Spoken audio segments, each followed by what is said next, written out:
All right, let's hope this works. So, did you have a good weekend, holiday weekend? Oh yeah, I had a great time. What did you guys do?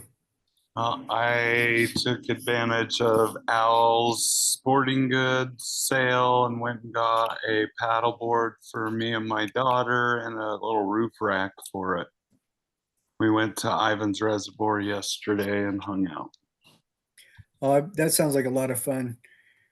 Several months ago, we planned with the whole family to go to Bear Lake, and none of us realized that we had made all the arrangements for Labor Day weekend.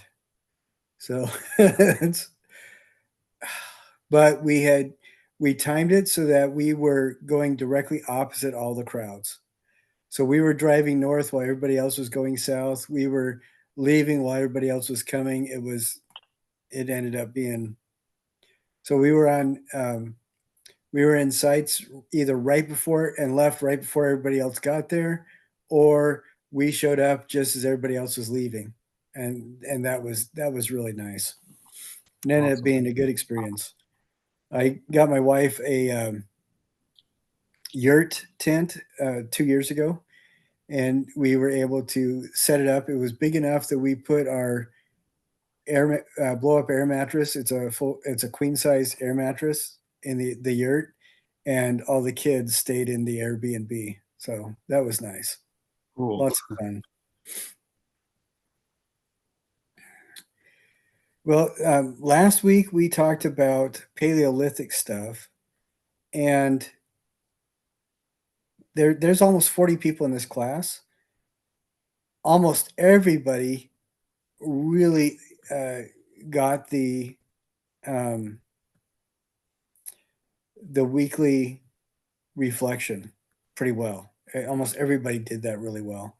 And I wanted to go through that and just talk it through so that people get a better idea. Because there were a few people that um, I didn't explain it clear enough for. So, and if if you turned it in and you got a zero, and I said, "Hey, it's because of these things," just fix the things I mentioned, or talk to me for more clarification. We can get it taken care of. But the weekly reflection is an opportunity to apply the four tools of artistic critique to something that you see during the class. And that you can draw it from any of the elements of the module. And And what's your I'm sorry, My apologies. no problem. But you can pull it from any element of the module that we go over that week, but must be from that week. And it can't be something that looks similar to what's in the module. It needs to be from the time period of the module, unless I introduce something different.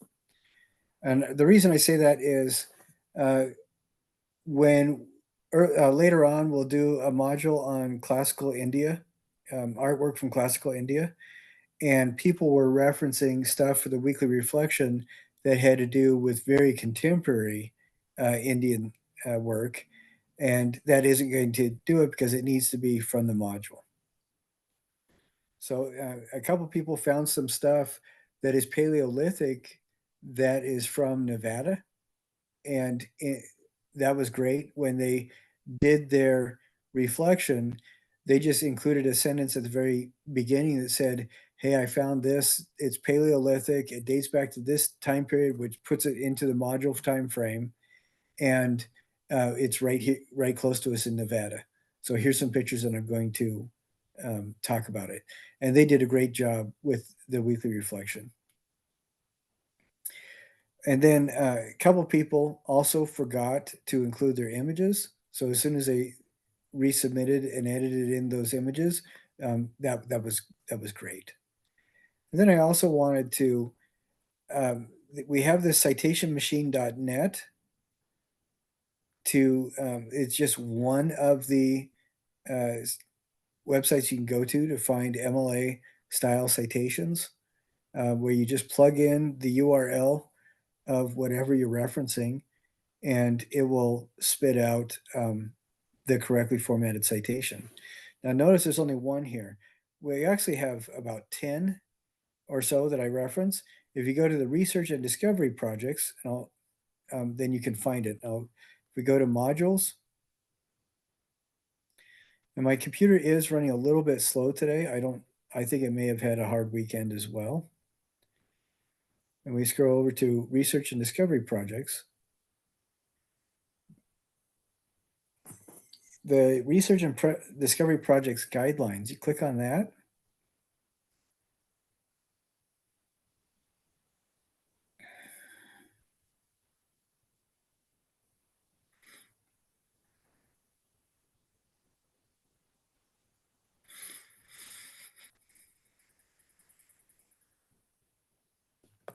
And it will open up in just a couple minutes, I'm sure.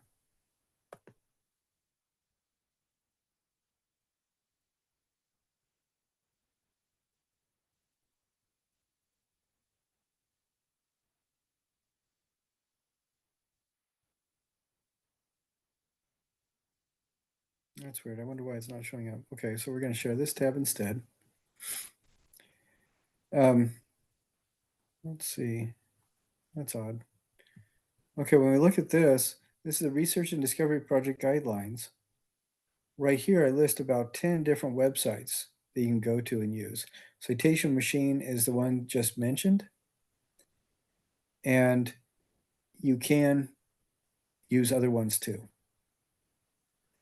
Out of all these, Grammarly, they do keep wanting to have you pay for it. You don't need to. My go-to is Citation Machine. I use that for a lot of things because it's just super easy to use. And then you have other options as well. I would say check out each of them and see which one works the best for you. And it doesn't matter to me as long as you're consistent, all the citations are in the same format and layout, that's fine. The other element that needs to be done is when you do the citations, when you write them up, and not everybody has to do it. Zach, do you remember when I said you needed to use the citations? Yes. When do you have to use the citations? When you cite something outside of what you talked to us about. Yeah, exactly. And a couple people have referenced YouTube videos and things like that, and that's fine. That's when you do a citation. And if you do the citations, they need to be at the bottom right here after your evaluation. They need to be in alphabetical order. And at the end of each and every citation, they need to include the accessed on date, which is just a little thing. And I'll type it up and show you what that looks like.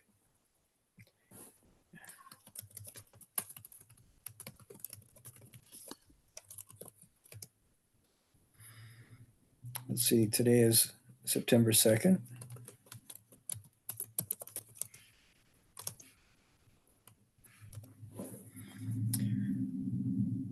So this is what the accessed on date is. That's just right there. And so after you after you do your full citation, you need to end the citation with a period.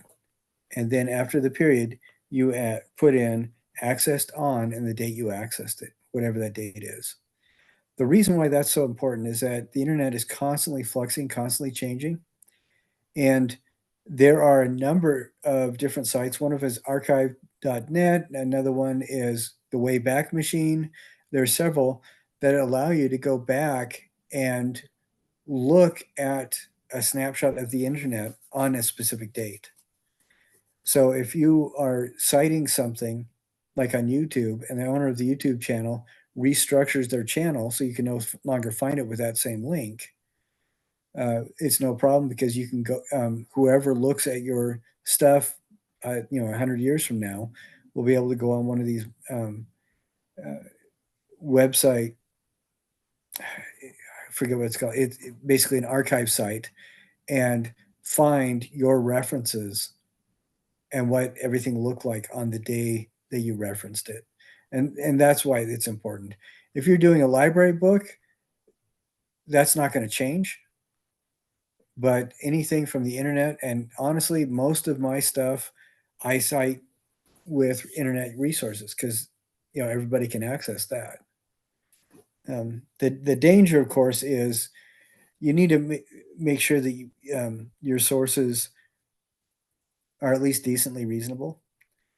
Uh, Encyclopedias and textbooks are valid resources for citations because they're vetted somehow. Somebody has to have a certain number of qualifications. If something's published on the internet, the only vetting that happens is somebody has an internet connection. So the three things to look for when you do your citations are, first off, is the citation uh, done or paid for by somebody who has a specific interest in whatever it is? Like, for example, if you're going to be doing some research on an oil spill in the ocean, you're going to get very different information if it's published by BP Oil than you are going to get information if it's published by the Sierra Club or some other organization like that's involved very much in keeping ecosystems healthy. Another thing to watch out for is I refer to it as tail wagging the dog, and sometimes uh, when somebody says something on the internet, somebody else is writing a serious news article, they could reference a blog, for example, which really doesn't. What all a blog is essentially um, people's opinions. So there's really no evidence behind what's going on with that blog. But with the material that is offered in that blog. However, you will sometimes get news agencies that will cite a blog or an opinion as if it's fact, and then everybody else will cite that article as if it's fact, when the initial thing that everybody's citing is just somebody's opinion. I don't know if you guys remember much about the MSG scare, monosodium glutamate, but a lot of restaurants will have signs where they say no MSG used because people think it's a poisonous chemical added to food. And there aren't any real studies that demonstrate that. The MSG thing, and the reason why restaurants have to put it in, is because somebody wrote a letter to the editor in a medical journal saying that they noticed that a friend's patients, this person wasn't even a doctor who wrote it, that a friend's patients had a number of different symptoms, and the only common factor is that they consumed MSG in their food. And they thought, well, maybe there's something going on with that. And almost immediately, several news agencies picked up on that because it was the latest, greatest food scare. And almost overnight, everybody was terrified of MSG, and it became something that people reacted to as a fact, even though it began as one person's opinion. Now, I'm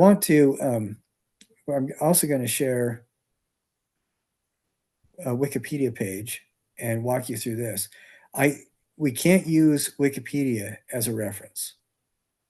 And again, it's the reason is that there's no vetting.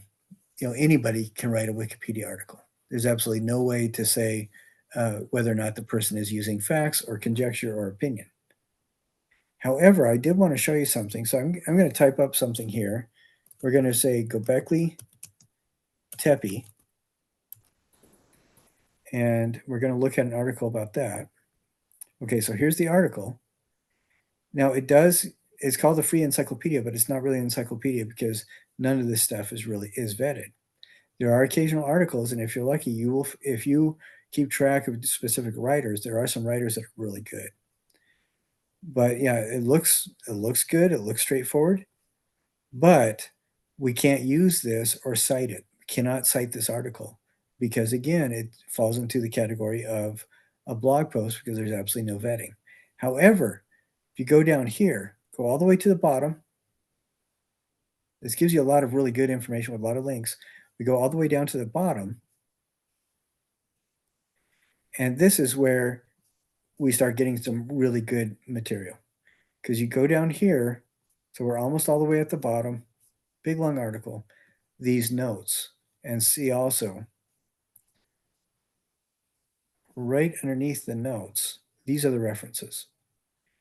And these, you can click on these, and these will be articles that do come, most of these will be articles that do come from vetted sources.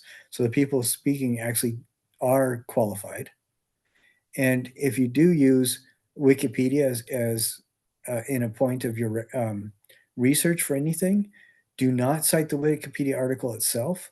It's not a valid citation source, but you can go down here and click on any of these links and double check with these because a lot of the times these links will be to vetted sources.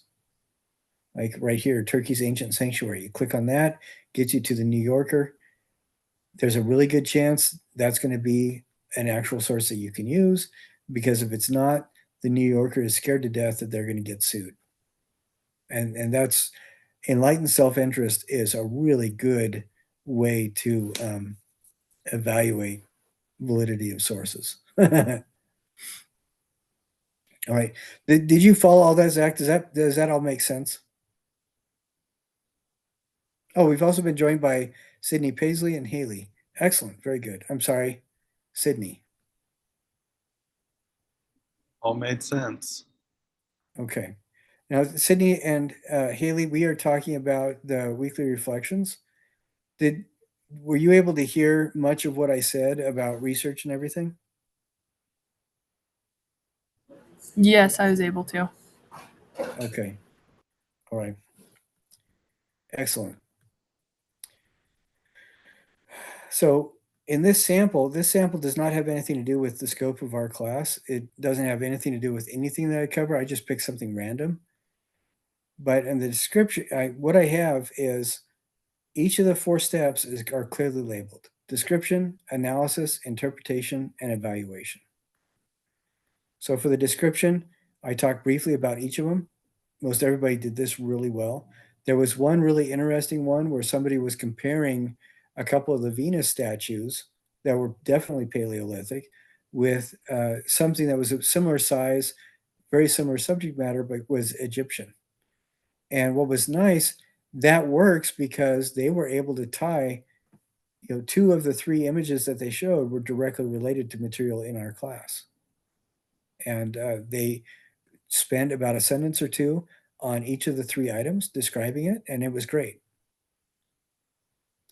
So, and notice on this too, you don't have to, but I like doing the bolds so that it stands out better. So that's essentially what that is. Now we're going to go back to our regularly scheduled program. And thank you again for everybody that came in. Did any of you guys, Zach mentioned a little bit about what he did over the spring break. Did anybody else have any adventures?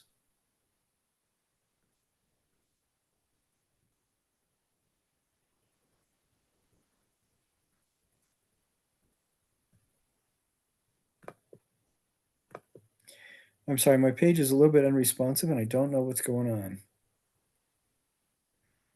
Can you guys still hear me over Zoom? Yes, I can hear you. Okay. All right.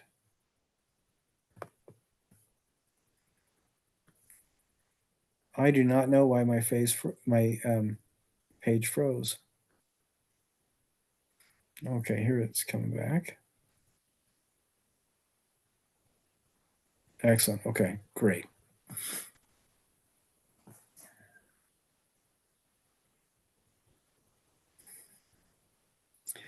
So last week we learned a little bit about Genevieve von Pensinger and the 32 repeated symbols that she found consistent with the idea that they might be used to share information. And I really like the way that she presented that. She didn't say, okay, here's an ancient language, but she's showing something that spanned tens of thousands of years that our ancestors did that seemed pretty consistent across that huge span of time. When I was looking at a map of languages in just some of the countries around the world, and in some of them, there's a dozen languages of people living within just a couple hundred miles of each other. And even though the 32 symbols that Dr. von Petziger looked at, they don't really constitute an actual alphabet or a language. It is interesting that there's somehow this idea of a consistent sharing of concepts, which I think is just fascinating. But some of the things I wanted to talk about today are kind of bringing us into the idea of ancient civilizations. Now, in other classes, I talked about, and I'm not referencing anything that you and I have talked about, but in other classes, I referenced Plato and how he brought the idea of Atlantis to the world, essentially. He was referencing when he talked about it, when he described Atlantis and everything like that, and how it was destroyed overnight. What he was actually doing is creating a literary allegory for a country or kingdom that is ruled with an ideal government, and then what happens to it when the ideal government is abused. And it was all very complicated, very detailed allegory. But the idea that he had came from, I believe it was his uncle Solon, who actually got it from a visit that he took. He traveled from Greece to Egypt and spoke to some Egyptian priests. And he said in his conversation that the priest had mentioned some sort of a flood or whatever. And the Greeks, of course, have in their spiritual stories, they have a story about a flood. And so do most cultures around the planet. And talking to this Egyptian priest, he found out that that was not something that was just specific to the Greek culture. That was something that a lot of different people had stories about. And among those, these stories about ideas of ancient lost civilizations that were lost almost overnight. And I like that story endures because most of us have had experiences where we come across something that looks incredibly old, but we have absolutely no idea where it came from. And you can just imagine that feeling and how it's compounded if you're an explorer and you find what looks like an old city or old ruins, and you wonder, well, who used to live here? And then I think ideas like that or experiences like that give rise to this whole possibility that there are these ancient civilizations that did incredible things, and all we have left of them are um, ruins. And it makes for a really interesting story. But this was what Plato described, that allegory struck so many chords and so many people over the centuries that the Atlantic Ocean is named for it. And there many, many, many people talked about Atlantis. And what is fascinating to me is around the world, we talked about last week that the water level was a lot lower than it was now. It's a lot higher now than it was about 10,000 years ago. And people are still finding things that look consistent to the ideas of ruins of other cultures underwater, under 50 feet of water. And I just, like, there's an island off the southern coast of Japan. There are, on the National Geographic website, you can go and find, there was a woman, a French scientist who went in a submarine near, on the ocean, in the ocean around Cuba, and found what looked like to her to be underwater structures like pyramids and buildings. And off the southwest coast of India, there is a legendary city called Dwarka that somebody actually did find with a submersible submarine. So there are cities like that underwater. But the reason why all this is important is stories like this generate something called myth. And myth, for many of us, we've been taught to believe that myth means fantasy stories or storytelling stories. It somehow fits into entertainment, and that's not it at all. Myth in the cultures that we will be looking at, uh, myth becomes the ideas and the stories that are used by people within a culture to process all their information about the universe. So it's a lot more than a story. The myth becomes something that is more true than the truth that you see with your eyes. Because it's the myth itself is how your brain processes what you see with your eyes. And we have this idea that reality is something that is uh, tangible and unchanging, when actually it's not. Reality, yeah, there is an element to reality that we can measure and share with people. But most of us, the reality that we experience is unique to us because it is processed by our brain through the filters that we develop over time. And a lot of those filters, for a lot of these civilizations that we're going to be looking at, those filters are generated by the myths that that culture has. They identify the people within the culture. They help them to self-identify. They help them to uh, generate a sense of purpose and sense of space in the universe as a whole. And so the myth itself, whatever those myths are within that culture, are not fantasy. There are the things that every individual processes what they encounter through. So for all intents and purposes, the myth itself is more real than real because everything that's real is processed through their understanding of the myth. Now, I'm hoping I explained that well. Do you guys understand what I'm talking about?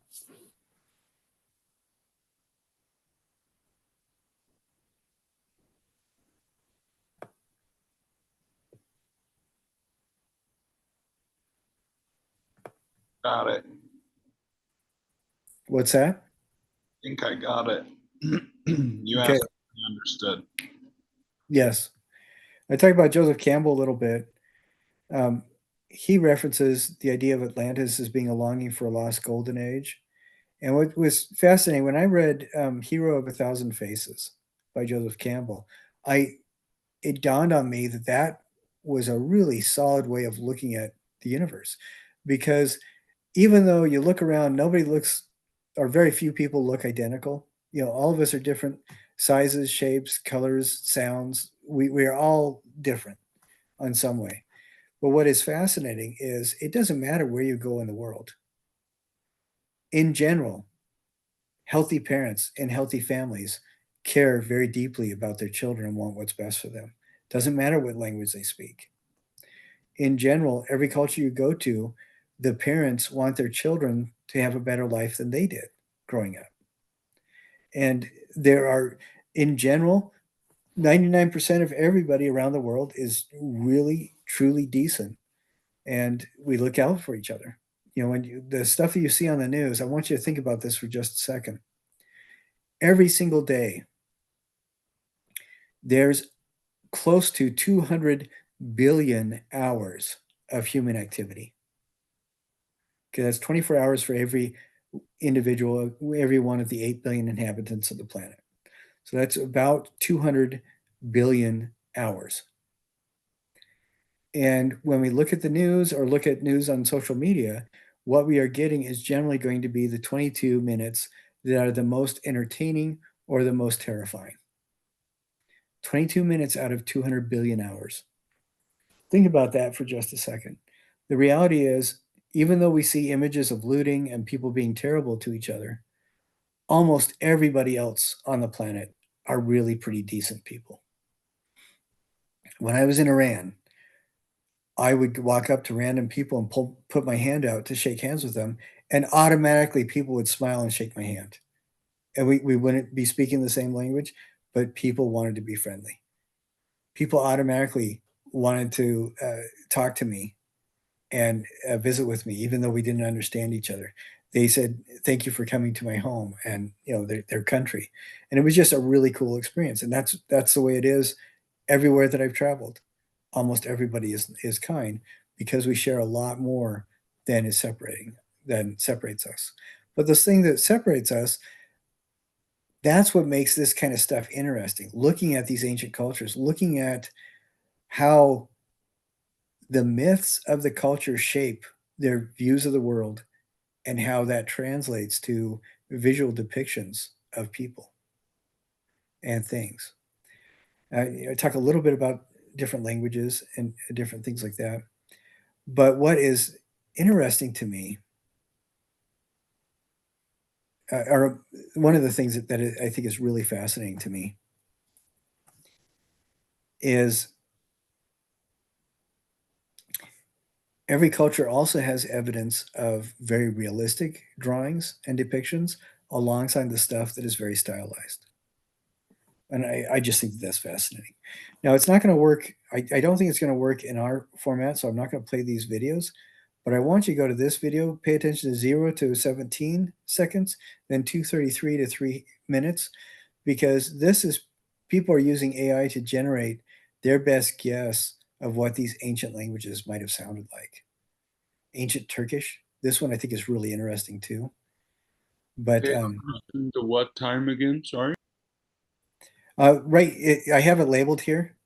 You go to this video and you watch from the very beginning to 17 seconds, and you can hear some ancient Egyptian, and then also from 233 to 3 minutes, and you can hear ancient Akkadian, which is what they most likely spoke in Mesopotamia.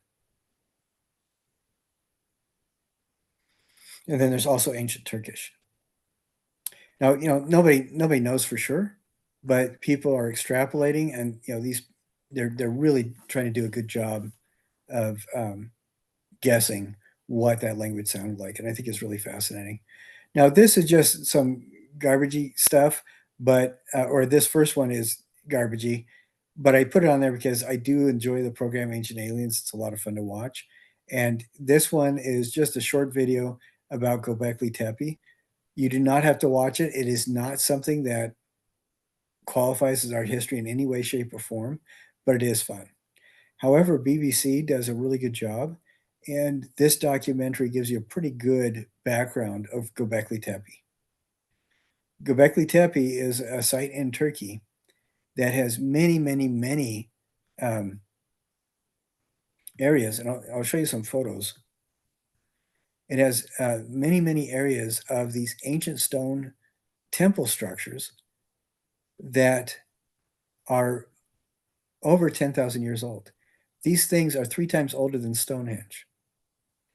What is so fascinating about this is that this is older by 2 or 3 times at least than the next oldest city that remains anywhere on the planet. Here's another good picture of this.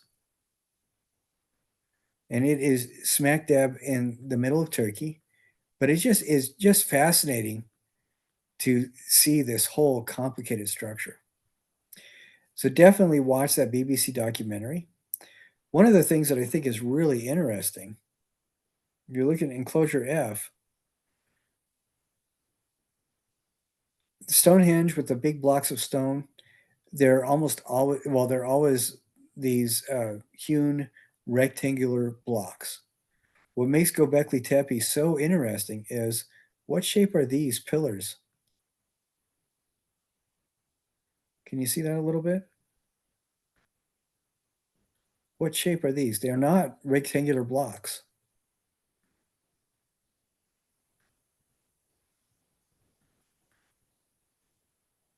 Can anybody see what shape those are?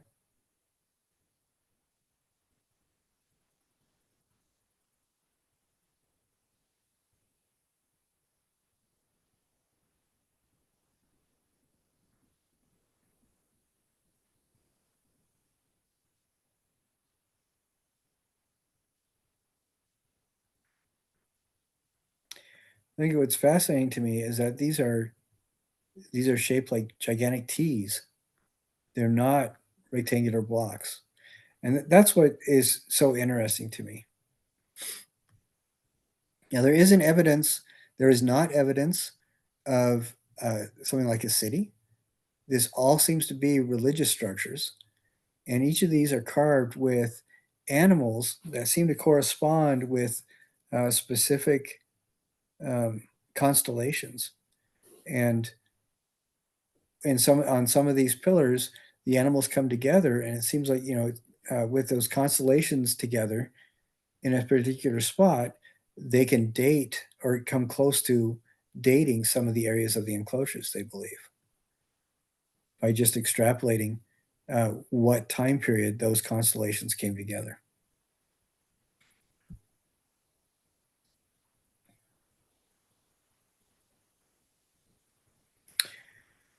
So that is in Turkey.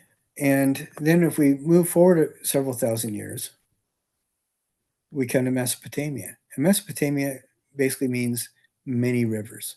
And I like this video too. It's from the Blade 3 with Wesley Snipes, but it is where they go to a gigantic surviving building from ancient Mesopotamia to find the first vampire. And I like it because they show one of the oldest structures on the planet that does happen to come from Mesopotamia. And what we are talking about is 5 to 7,000 years ago. And I love the fact.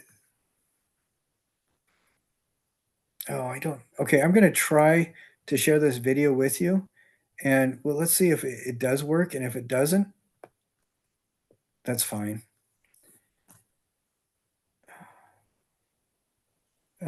Haley or Zach, can you guys see this video? I haven't started or anything. I'm just wanting to see if you guys see the screen. Nope. I can see it. Okay. What I like about this is, well, it gives us a map of where we are. So Gobekli Tepe is right up here. Mesopotamia is right around here. India's over here, continent of Africa. And I want to just give an idea of some of the dates that we're dealing with, how long ago they are.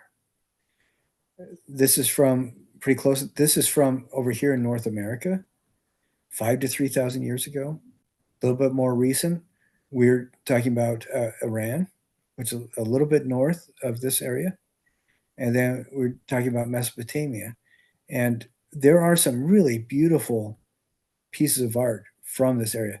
This is the ziggurat space that Drake, the first vampire, was from in Blade 3.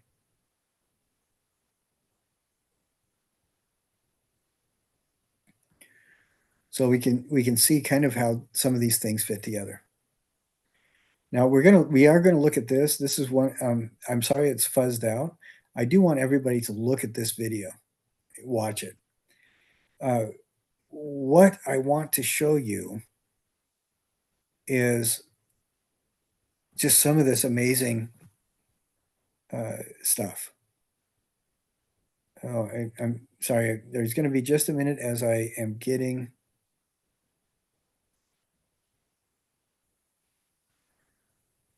Okay. We are going to look at a city really quick here.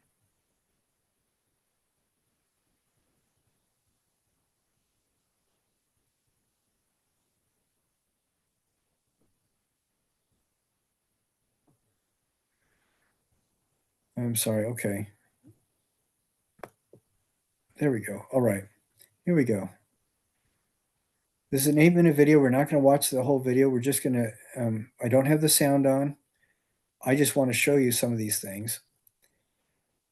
I want you guys to watch this video yourself. It gives kind of a rough approximation of what this might have looked like a long time ago. And it gives you a lot of, there are a lot of objects that it shows in the context of Sumer.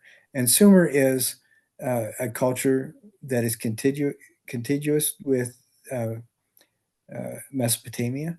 There were several cultures. Babylon is another one. But I want you to look at some of these objects that they have that we're seeing in here when you watch this video. And then this shows a layout of one of the cities, which I think is really amazing. And this is from that very, very, very early period that we looked at.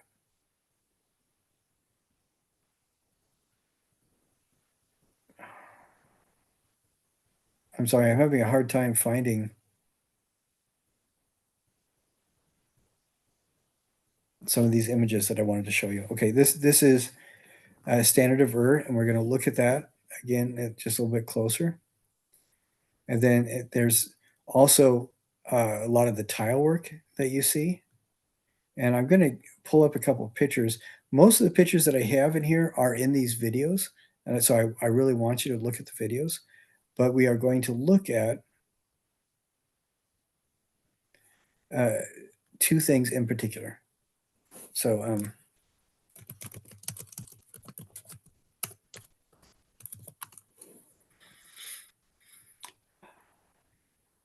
Ishtar Gate is one thing that I want you guys to look at. Another one is the standard of Ur. So we're going to look at that really quick here.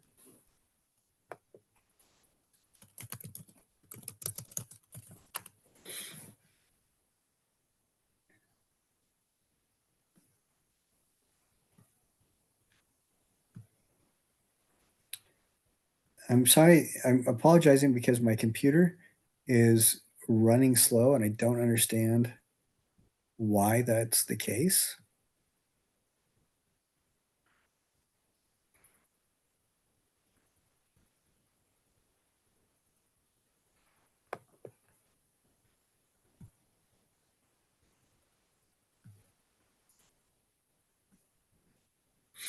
Okay, so one thing I was going to show you, we'll look at it a little bit later, but this is something called the standard of Ur.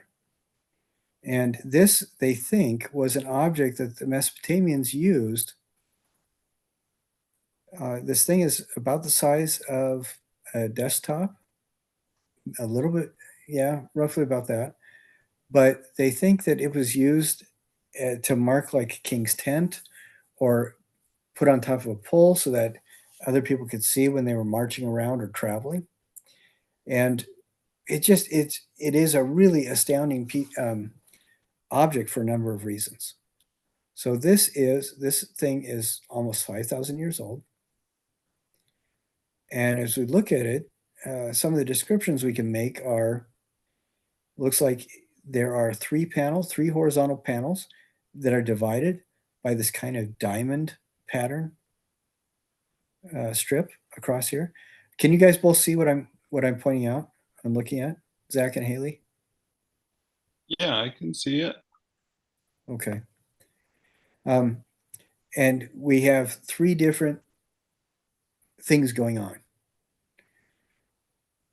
Some of the materials used, this blue stuff is called lapis, and it comes from Afghanistan.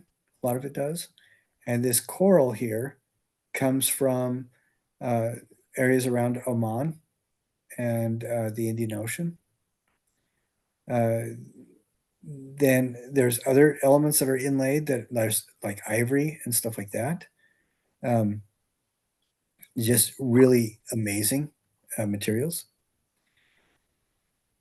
And you can see, if we look at this, look at closer, these guys are all pretty consistent. We have an idea of what they're wearing. Now, this object itself is only 21.5 centimeters tall. So that puts it at about 8 inches tall. So this is not a very big thing. This is tiny. So looking at that, describing it, the materials, the figures in it, stuff like that, what are some of the things that we can extrapolate about the culture that put this together? Well, I'll tell you, with lapis, coral, red sandstone, ivory, these are materials that came from thousands of miles away from where this was excavated. So what does that tell you about the reach of this culture?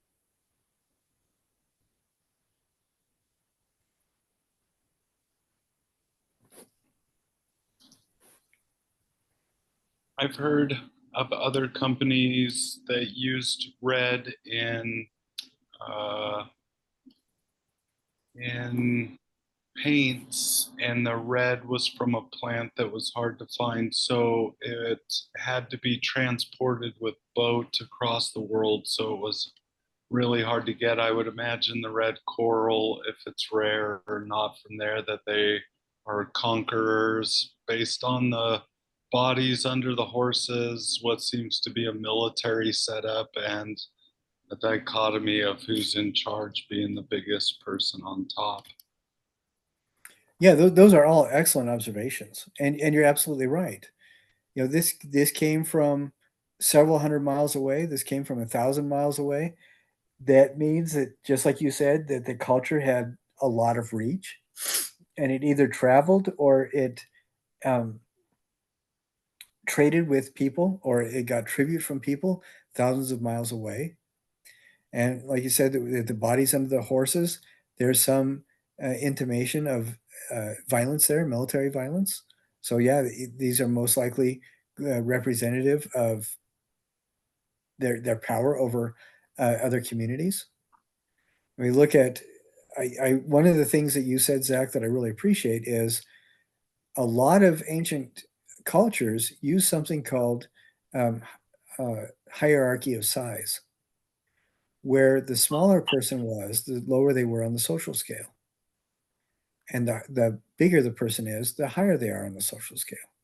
So looking at these right here, on all three of these uh, sections, who do you think is the king out of all these figures?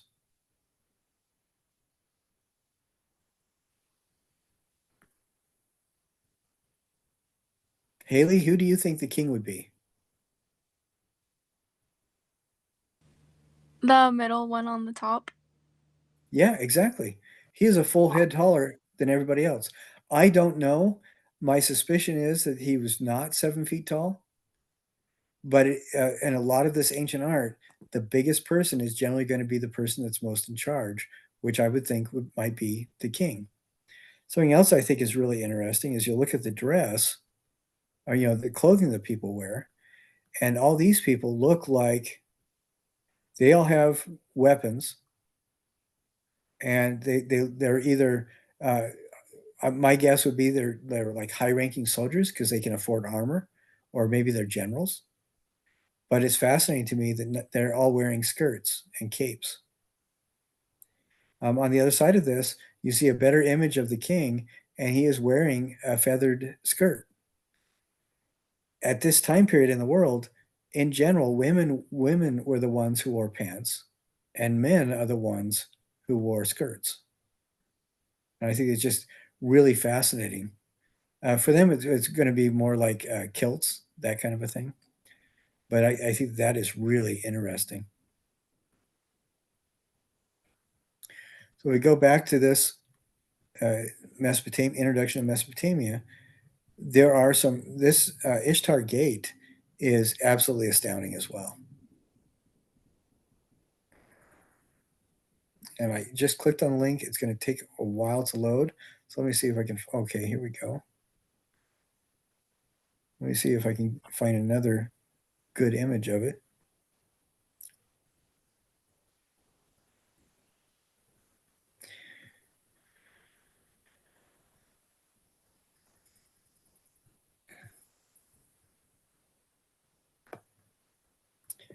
Now this is something that was excavated from Mesopotamia and then brought to the Berlin Museum.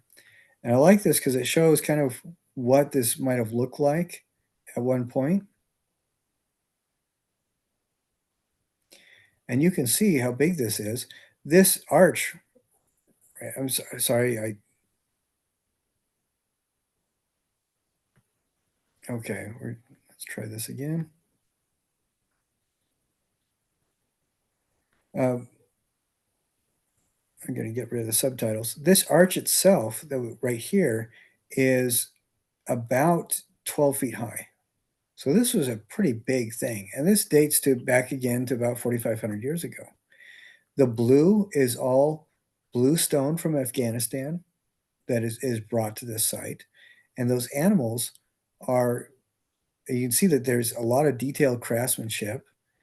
The red is gonna be like sandstone and coral from another, another far-flung part of the world, and you can tell that there is an awful lot of care, a lot of design technique used for this. The plaques, these elements here, they're not just tile, they're sculpted tile, and these aren't regular animals, they're mythological creatures. And it just is absolutely fascinating to me when we look at this. Like I said, this is about 12 feet tall, and you can see how big this thing was. This, I imagine, took a very long time to create, and it took people that were very serious craftspeople, probably spent years honing their ability. If somebody builds something that is big, and they build something with materials that came from a lot of places in the world, and they build something using people that have to spend years honing their craft. They can't do regular jobs, like they can't farm in a field, they can't raise livestock. All these people are going to do is spend 30 years learning how to carve this stone exactly the way that they're carving it. What do those kinds of things also imply to you about the culture that creates it?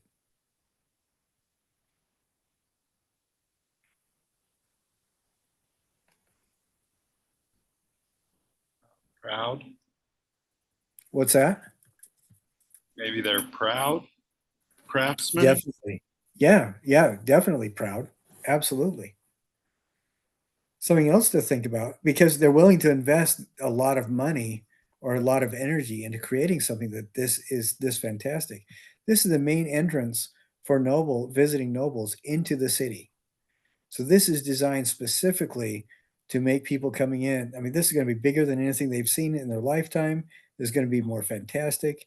It is definitely comes from a proud culture. But just the fact that have people that have to hone their craft over years and they can't do anything else implies that the society is stable enough that you can have a division of labor and you can support giving them a livelihood, support their family and everything about them to people who are specifically craftspeople. They aren't doing anything that is directly related to the immediate survival of the group.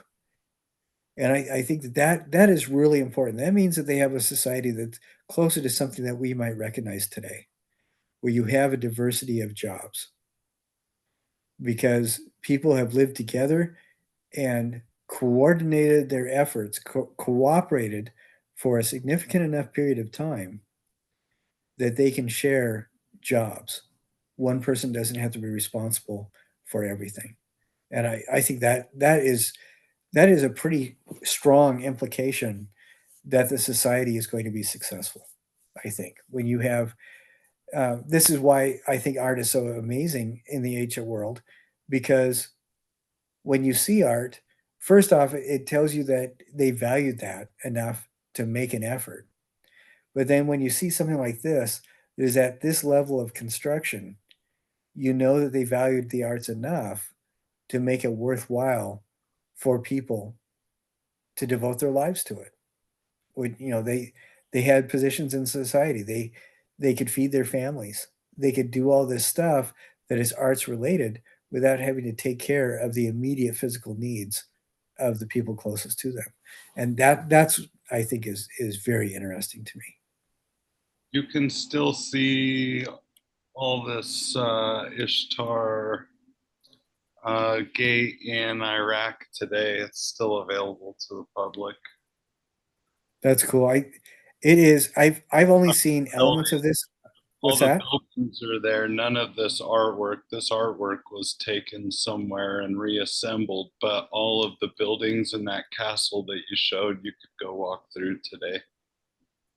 Yes, this artwork was actually taken by the Germans Yeah. quite a while ago. They were Prussia at the time, and it is still in the Berlin Museum, which it is sad for the people that had this. But if it wasn't in the Berlin Museum, um, the military violence over the last 30 years would have completely destroyed it. So, on that hand, that is, I hope it gets back to the people that are the descendants of the people that made it. I think that'd be wonderful. What is really interesting too, if we look at this artwork closely, we can see that these are animals that are sacred to several other cultures too.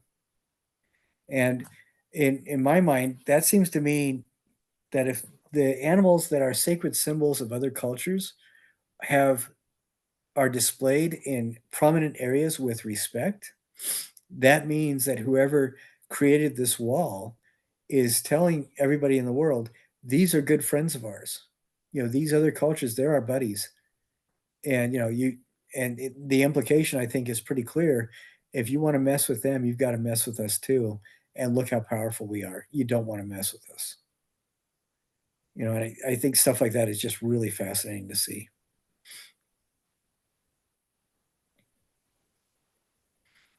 And I wanted to show another view of this. So these are all, some of these are mythological animals, like I said, but a lot of them are also sacred animals from other cultures. And when they are in spaces of prominence, where they're in places where it looks like they are respected, that gives a very different message than if they're in places where they're either ridiculed or on the ground where horses poop on them. That kind of a thing is going to give a very negative message. And the fact that these are so prominent, I think, let you know that whoever built this wall, they took their friendship seriously.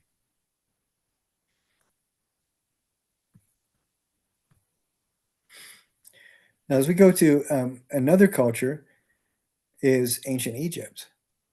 Now, one of the things that I think is absolutely fascinating to me is that all these cultures that we're looking at, religion was very important to them.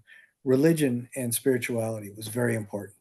We already talked a little bit about the what myth means, and that is what shapes a person, people's worldviews. And so the myth of a culture shapes the cultural worldviews. That's how they process all their information, through those stories and that myth. And what is so astounding to me about Egypt is that all these other cultures, you can see through their sculptures and their artwork, some of the elements, some peeks into their religious system. But in ancient Egypt, the stuff that survives is orders of magnitude a greater volume than parallel materials in a lot of these other cultures and societies. So we know an awful lot about ancient Egypt because so much of that survived. And a big reason that so much of it survived is that Egypt was a world power, a massive world power, for over 3,000 years. And nobody dared to loot Egypt, a lot of it, for much of that history. And that's why so much of it survives. It's a big reason most of it survives. Hopefully, Haley, you and Zach have both heard about King Tutankhamun, haven't you? Only through ancient aliens. This King Tutankhamun was famous because Howard Carter, right around a little bit after the First World War, I believe, his crew discovered an unopened tomb that was not looted. And what was so amazing about it is it was jam-packed with gold and incredibly expensive stuff, worth probably $1 billion easily in today's money. But King Tut died and had to be buried very quickly. So that astounding amount of treasure was just what they found and scrambled for and were able to collect in a couple days when they buried him. So it was basically the treasure was hastily thrown together when he died. So it didn't even represent, it wasn't even a fair representation of what the treasure would look like for somebody that really planned on their burial. and just absolutely amazing stuff.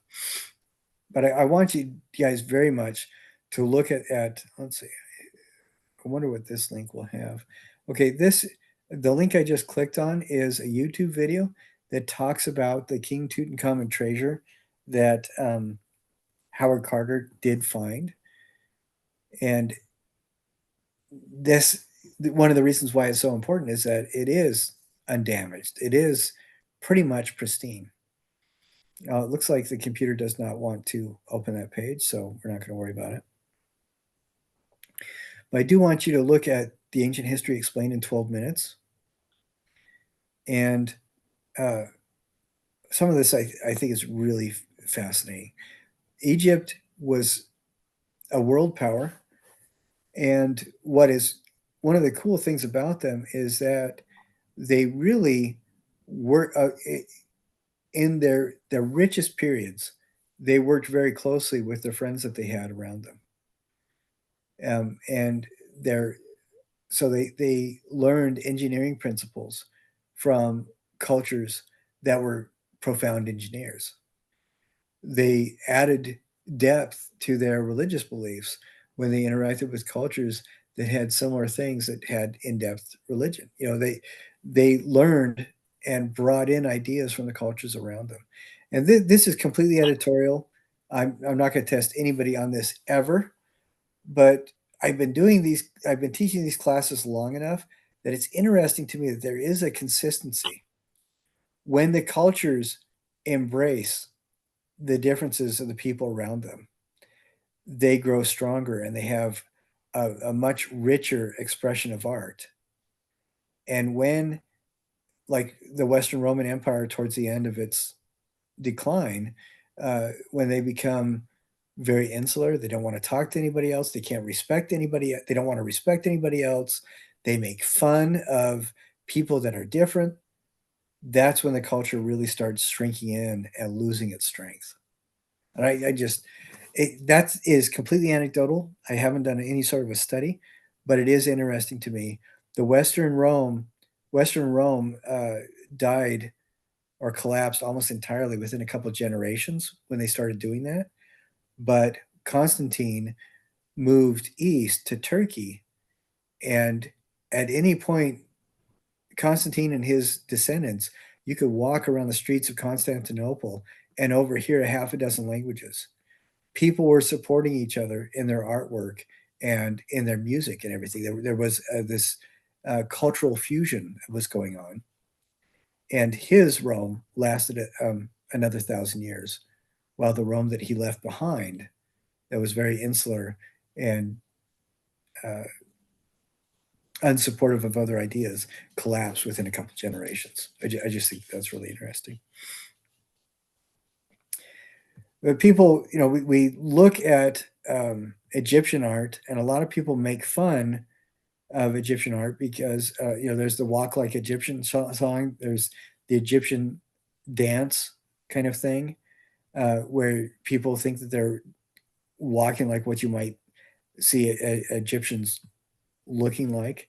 And I'm going to share this page. You can kind of see some of these, stereotypical imagery of Egyptians, where you have this very triangular torso, the very stilted way of presenting themselves. They think that they walk like this. That Egyptians knew that humans did not look like that. Whenever you see these depictions, they're going to be in sacred spots, either in sacred scriptures or in tombs or in temples. And this kind of stylization is called a canonization of the human form. And so the canonization is you have a certain number of heads tall, you have certain geometric features that you cram the human body into. That's why it all looks distorted. This kind of canonization of the human form, you get very broad shoulders that are always facing you. The torso is always facing you. The head is always in profile, and the face is always kind of oddly distorted in profile as well. If we were able to zoom in really good and you could see the detail, you'd be able to see that in this canonization, all the digits are drawn next to each other. So you can see all the fingers and all the toes. And the thumbs are always in line with the fingers. So there's no opposable thumbs in these drawings. Now they knew that people did not look like this. They did that because it fit the the worldview expression in their particular religious philosophy. And we look at these sculptures, same kind, you have something similar going on with a lot of these sculptures, where you have a very canonized depiction of the human form, a very standard way of showing an individual. One thing that I really like about Hatshepsut is how she positioned herself, the power that she represented. Okay, you look at this face, and look at what is this thing below the chin. Anybody want to guess what that is?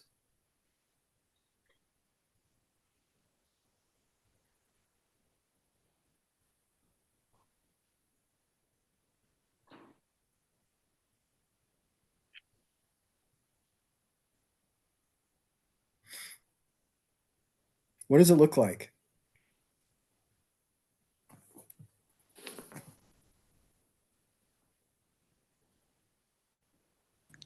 Is it supposed to be a beard?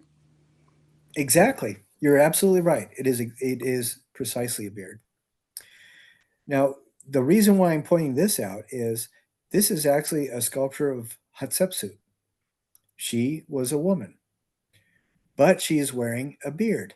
How can that be? When Hatshepsut, when her husband, who was Pharaoh, died,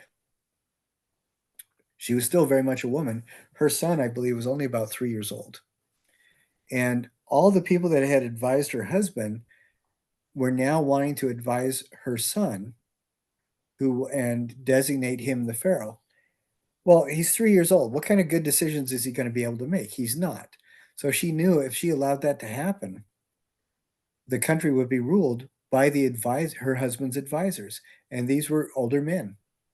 So the current interests of Egypt would not most likely not be adequately served. Just the interests of these people that were friends with her husband. So what Hatshepsut did, while people were still reeling in shock from the death of her husband, she had herself declared a man. And that is why she is wearing a beard in this picture. And she became King Hatshepsut, Pharaoh Hatshepsut. And even at one point said, during my reign as Pharaoh, this is the one time that the Pharaoh will be in the body of a woman, even though he's a man. During her short reign as Pharaoh, as king, she made several declarations, and among them was, from now on, the acting Pharaoh will be inhabiting a body of a woman who will be recognized as a woman and no longer as a man. And after that, she took her beard off. And so, she doesn't have a beard for the rest of her reign. And after about 15 years, her son was old enough to function as a king, and she retired to a temple. This temple, let's see, yes, Hatshepsut's temple, and became a priestess. So she basically completely disappeared from governmental life and scrutiny. And as she was leaving, she ordered all the declarations she had made to be destroyed because she wanted everybody to remember her son and not her, which I think is really interesting. The reason why we know all this story is because we found Egyptologists found it on these bricks that were used to fill up the space inside of a wall that her son had built. So until then, nobody knew that Hatshepsut had actually declared herself pharaoh and was the only male pharaoh or female pharaoh in the history of Egypt. Everybody else was queen. The ruler, like Cleopatra was a queen. She wasn't she wasn't declared a true pharaoh. And I just think that's really fascinating. But Hatshepsut was arguably the most powerful woman of the ancient world during her reign. And this is kind of interesting. You can see the hint of breasts with her beard, and it's just really interesting to me that she had these kind of royal portraits made, showing that she was the male pharaoh, but hinted at the body of a woman. And there are even depictions of her as when she was first installed as pharaoh that showed her beard, which she would wear. She would tie it. She had a beard um, sculpted, and she would tie it under her chin. But it showed her uh, with a flat chest as a man, with her name and everything. And then later on, when she declared that the pharaoh could inhabit the body of a woman, it shows her as a woman again. So really, really fascinating. But I want to show this other thing to you that I think is really interesting. I mentioned that there is this very canonical way of showing the human form in Egyptian art. We talked about that there. Very stilted, very distorted human figure. But that does not mean the Egyptians did not know how to do things realistically. If we look at this sculpture, this is a scribe, pretty high up, pretty important guy, probably reasonably wealthy, but this is not very flattering. He's not being shown in the prime of youth like the pharaohs were. He's not being shown with that perfect square triangular torso like the funerary imagery you see for ancient Egyptians. He is shown as a dude. He's a guy. He probably died in his late 50s, early 60s, and this is a sculpture that is probably carved from life. Where the sculptor actually saw him. And I think it's amazing when we see this in side by side with. Oh, I'm sorry, you can't see this, can you? There we go. Can you guys see this now? I can see it. Okay, so it is a very realistic rendering of an actual human being. Well, relatively realistic, but it is a lot more realistic than the funerary imagery that we saw.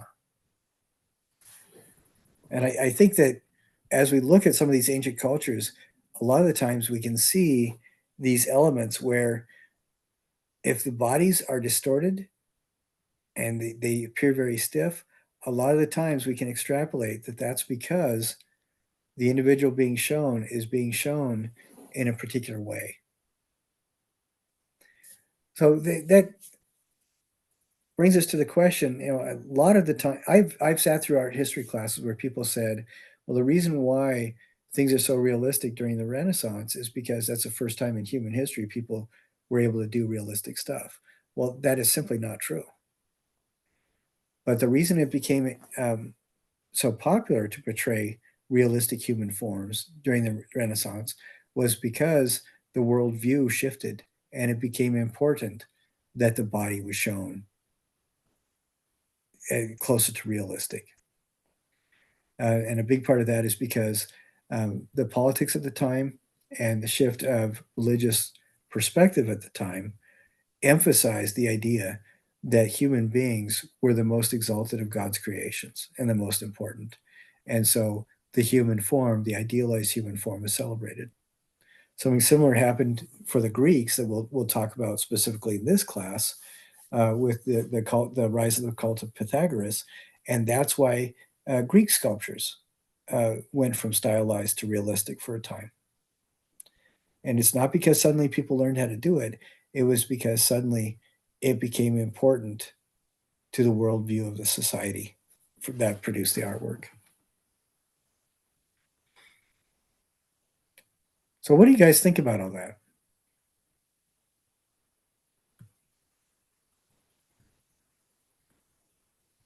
I think the pharaoh that was the lady was a really cool story, and I'd like to tell my daughter that. What was her Yeah, name? it is. I can Google her. Hot Shep Suit. Hot chef suit. Yeah, right here, Hot Shep Suit. So Awesome. it is. So it is the mortuary temple, and then sculptures of her are in this video here. So definitely watch that. So as you go through, I would recommend watching all these videos right through here, probably about double speed, and then you can get it. And I would recommend watching the timeline videos that I provide, and maybe just watch one of these. You know, if I give more than one option, just watch one of them, where it gives you the ancient Egyptian history explained in 12 minutes. It's good to know that, but I want you really to look at the artwork and see if you can figure out how it fits into um, the cultures. So the big point about this module is, yeah, we're looking at really cool stuff, definitely. But the big point is there's a couple big points. One is people like our ancestors were not dumb. And when they did things specifically for a purpose. So, you know, look at the Egyptian art. They had a specific way of portraying the human form in sacred sites because that was what was important to their culture. And then, like you saw with that seated scribe, he looked like an ordinary dude. If it wasn't a sacred site, then the body was portrayed like a human being. And for here, when we saw the standard of right here, that was one of the things that we looked at. That was the thing that we looked at that had um, this is the standard of Notice that Mesopotamians have a very specific way of portraying the human form as well. Very specific way of portraying horses. It's not because they don't know how to do it. It's because this is the imagery that is consistent with what is important to their worldview in demonstrating how a human should be portrayed. And I think that is really an important lesson to pull away from looking at ancient history. Now, if we're looking at some of this stuff, how they treated people and things like that, can we judge them with the standards that we're committed to uh, in today's world? Is it fair to judge them with the standards that we have today?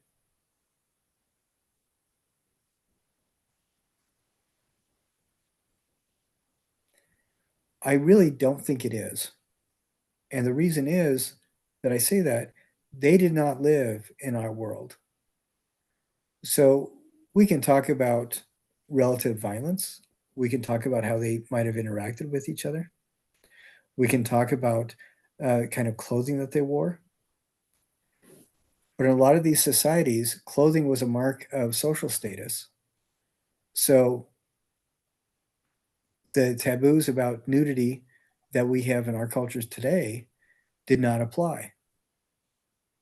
On the other hand, as well, different ways of treating each other were different, you know, in this culture than in our culture today. Different perspectives on where people fit in society, what their roles were. All those things were different. Now, I'm very glad that I live today in an idea where in a time period where the idea of the most powerful person on the planet being a woman, you know, Pharaoh Hatshepsut, is that it does not seem strange to us today. That seems like something that we could sink our teeth into. But remember, when she abdicated for her son, she forced him to destroy all her monuments so that people would remember that he was the pharaoh. You know, and the attitudes are different. Attitudes are relative to the culture and the mythologies of that culture that surround the attitude. So we can make value judgments, I think, are for the most part inappropriate for a lot of these cultures because they did not live in the same world that we do, and we don't live in the same world that they do. So that is something to think about. Any questions?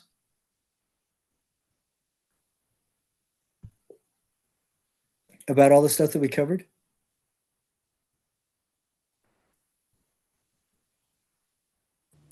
And again, for your weekly reflection, you can go through any of these cultural groups, any of the stuff that you see in the videos, go for it. Watch the videos, look at the different artwork and any of the stuff. If you want to do yours on the Temple of Karnak or the bust of Nefertiti, there is a woman in Great Britain who has had plastic surgery over the last 30 years to make her from the neck up look exactly like the bust of Nefertiti. It is really unnerving. It makes me very uncomfortable to see that. Seated scribe, mortuary temple, any of this stuff. It's all fair game. The things that you see in the videos, it's all fair game for the weekly reflection.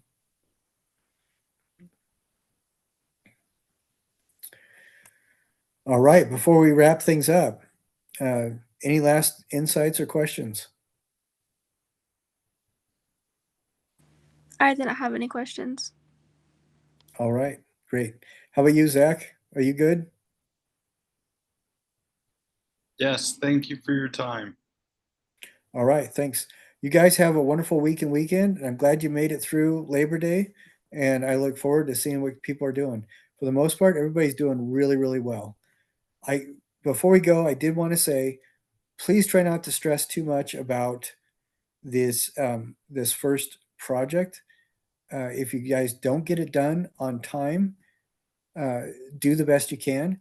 And next week I'm going to go through people's a couple of the projects and stuff, and we'll go over it. And I will help you get to the point where everybody can get an A on this first project. All right, just the initial grade is not your final grade. It just will give you areas to improve on. And I think it will make it. This first project can be tough. Next project will be a lot easier. So try not to stress too much about it. All right, guys. You guys have a great week and weekend, and I will see you next week. Thank you.